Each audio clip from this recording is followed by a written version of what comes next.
Arnaud Chabat, bonsoir. Vous Bonsoir. êtes l'organisateur de Studirama. Il faut savoir que Midi-Pyrénées est le premier centre d'accueil d'étudiants après Paris, grâce à ses 5 universités. C'est le deuxième pôle d'enseignement supérieur en France. Les Toulousains font donc de longues études. Quelles sont les filières qui attirent le plus les étudiants dans notre ville? Et surtout, quelles sont celles qui recrutent?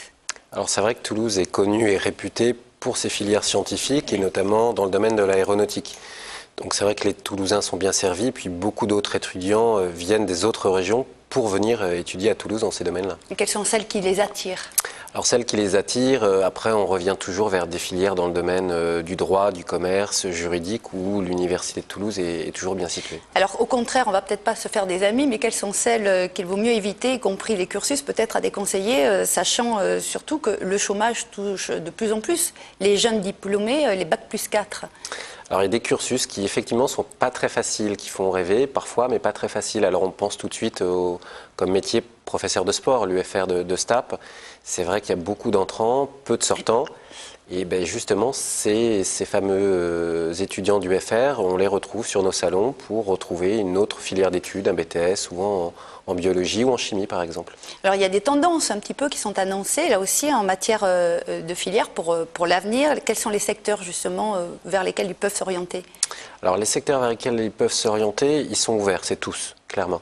Après, il y a des secteurs qu'aiment les étudiants, la communication, les métiers du journalisme, l'audiovisuel, ça ce sont des secteurs qui les font rêver. Alors on leur dit d'y aller, mais il faut faire attention parce que là encore, c'est le choix de leur rêve, mais c'est pas très facile, il y a peu de place.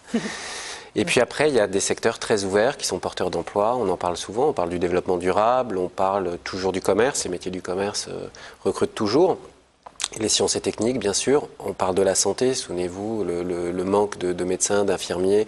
Donc là, ce sont sur des secteurs porteurs qu'on retrouve bien sûr sur le salon.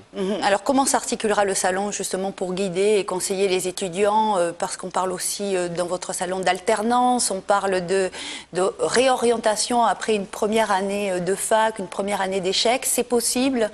Alors tout est possible, c'est ça qui est bien, rien n'est perdu. Après la terminale, vous avez essayé des études qui n'ont pas fonctionné, vous voulez changer de voie parce que ça ne vous plaît pas, vous pouvez vous réorienter, toutes les passerelles sont ouvertes. Alors après, il faut venir, être curieux, poser des questions, s'informer sur les types de secteurs, quels sont les débouchés, les métiers qu'on peut avoir derrière, comment ça se passe quand on a un bac+1, est-ce qu'il faut passer des oraux, des écrits, enfin toutes les questions pratiques pour savoir comment rebondir après. Donc pour conclure, concrètement, il y a quoi dans ce salon? Il y aura un panel? Il y aura deux choses. D'abord les exposants, on a un choix de filière d'études très large, donc là pour choisir sa formation ça sera assez facile, il faut être curieux. Et puis après tout ce qui accompagne la vie étudiante, n'oubliez pas que pour être diplômé il faut trouver un stage, c'est pas facile.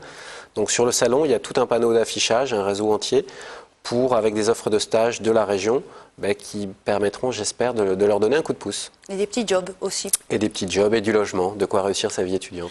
Arnaud Chabat, merci. Je rappelle que Studirama se déroulera donc au Parc des Expositions demain, samedi.